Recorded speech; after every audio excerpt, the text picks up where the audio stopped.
Domingo, dia 16, às 20 horas, na Band tem o debate presidencial entre o presidente e candidato à reeleição Jair Bolsonaro e o ex-presidiário e candidato a um terceiro mandato Lula. Em condições normais, o vídeo de hoje falaria disso e só disso. O problema é que o debate político e eleitoral no Brasil está contaminado por este homem. Senhores e senhoras, advogados e advogadas. Decisão após decisão, Alexandre de Moraes e seus colegas do TSE e STF afrontam a sociedade com seu desprezo pela lei e pela liberdade de expressão e de imprensa. Nesse contexto, vale a pena perguntar: para que é que a gente vai assistir a um debate se o processo todo já está contaminado?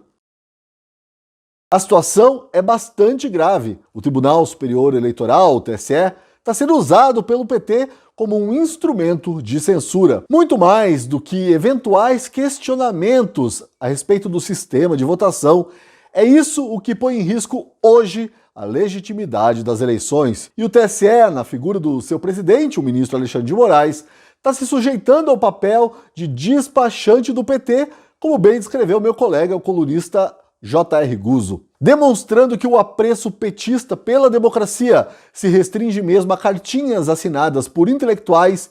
Dia sim, dia também, o PT recorre ao tribunal para censurar, censurar, censurar. A mais nova decisão polêmica... Não, vamos falar o português claro. A mais nova decisão errada, autoritária, censória do TSE, na verdade são duas. E até esse vídeo ir ao ar, é possível que sejam 3, 4, 5. A mais nova decisão do TSE foi de censurar um vídeo feito há 5 anos pela produtora Brasil Paralelo. 2006 foi o ano da corrupção. Uma vez estabelecido no poder, o PT começou a agir. Que o Brasil votou sem medo de ser feliz. Nos primeiros anos do governo Lula, os esquemas de corrupção foram colocados em prática. O escândalo dos bingos veio à tona em 2004. Em 2005, o escândalo dos Correios deu origem às investigações do Mensalão. No meio de tudo isso, ainda teve o caso conhecido como dólares na cueca. Em 2006, a máfia dos sanguessugas desviava dinheiro destinado à saúde.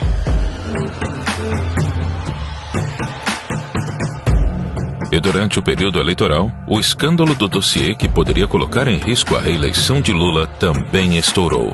O material que acabou apreendido seria negociado com o Partido dos Trabalhadores. As campanhas eleitorais foram deixadas de lado. Nada poderia vazar. A prioridade era atravessar o período eleitoral intacto e não deixar nenhuma ponta solta. Repetindo, esse vídeo foi feito há 5 anos, ou seja, ele não é um vídeo de campanha, é um conteúdo jornalístico. Na frente de todo mundo, despudoradamente, o TSE está reescrevendo a história, ou melhor, editando a história. E não foi por falta de aviso. Em 2020, o ministro Dias Toffoli avisou que seria assim. Por causa desse texto aí, eu fui chamado de conspiracionista, de paranoico, de exagerado. Mas isso não veio ao caso.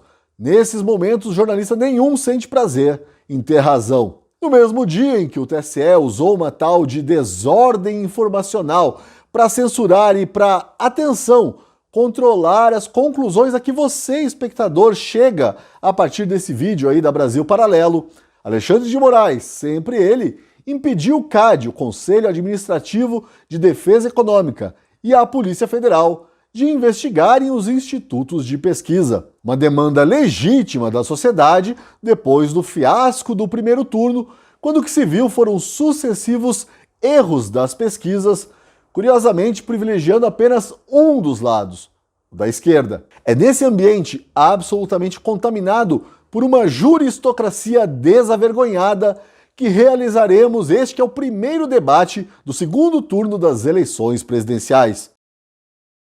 Um debate que é, novamente, Bolsonaro contra a Rapa. A Rapa, no caso, é Lula e todas as pessoas e instituições que hoje trabalham em seu auxílio. Por aí já dá para se ter uma ideia do que esperar de um debate que, além da Band, reúne também o UOL e a TV Cultura. Se Bolsonaro chamar Lula de ladrão, já sabe, não pode. Já se Lula chamar Bolsonaro de genocida, tudo bem, pode falar à vontade.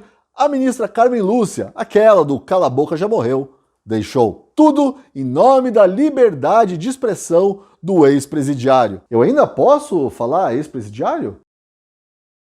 É de se esperar também um show à parte dos jornalistas. O elenco para este debate ainda não foi informado, mas no debate da Band do primeiro turno, Vera Magalhães, você há de se lembrar, protagonizou um showzinho de vitimização. E os demais jornalistas devem dar aquela palestrinha esquerdista antes de fazer o discurso pró-Lula, disfarçado de pergunta de interesse público. Só não espere ouvir propostas, planos de governo ou qualquer coisa do gênero. O formato cara a cara é promessa de muitos embates duros entre um Bolsonaro amordaçado pelo TSE e um Lula livre, leve, solto. Tudo isso porque o judiciário se intromete cada vez mais, não só nas eleições, que deveriam ser limpas e transparentes, mas também nos aspectos mais comezinhos da nossa vida. O judiciário, o TSE, o STF, Alexandre de Moraes, Carmen Lúcia, Benedito Gonçalves, o homem dos tapinhas no rosto, todos eles transformaram essa eleição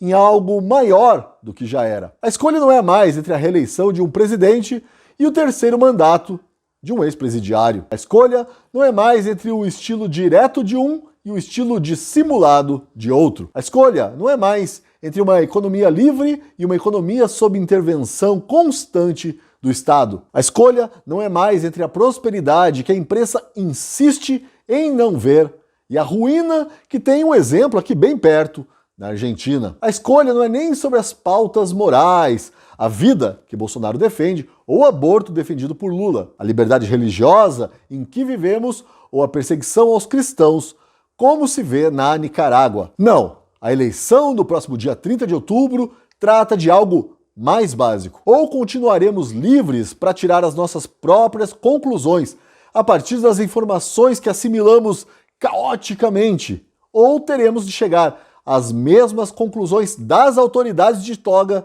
a partir de informações controladas. Ou continuaremos sendo uma democracia imperfeita como todas as democracias, ou nos tornaremos uma democracia de fachada, uma ditadura mal disfarçada. E o debate da Band, que será realizado no domingo a partir das 20 horas, isto é, se até lá o TSE permitir, deve refletir essa tensão que paira sobre o país no momento. Correndo o risco de parecer paranoico ou até exagerado, eu diria que este pode ser um dos últimos debates de um país que um dia pôde se dizer democrático. Até um déspota de toga perceber o vácuo e tomar o poder para si. Na atual conjuntura, o debate na Band e os que posteriormente serão realizados pelo SBT e pela Globo mantêm a aparência de normalidade institucional.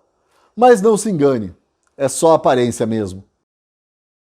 A Gazeta do Povo, você sabe, é alvo da sanha persecutória do PT e de Lula, que não querem que você fique sabendo da relação de amizade e afinidade política entre Lula e o ditador nicaragüense e perseguidor de cristãos, Daniel Ortega. Por isso, precisamos muito do seu apoio, para que a gente possa continuar fazendo um jornalismo que não ofende a sua inteligência, que te respeita, que dialoga com você e, principalmente, que defende os seus valores. Por apenas R$1 por mês até o final do ano, você se torna assinante da Gazeta do Povo. R$1. Clique no link da descrição até o final do ano.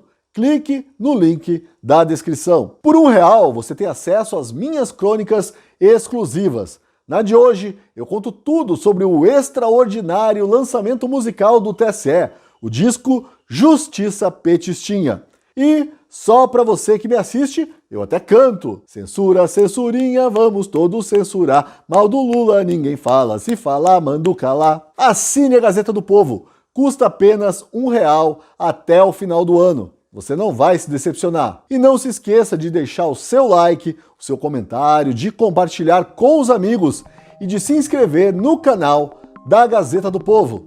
Até semana que vem, se o TSE deixar.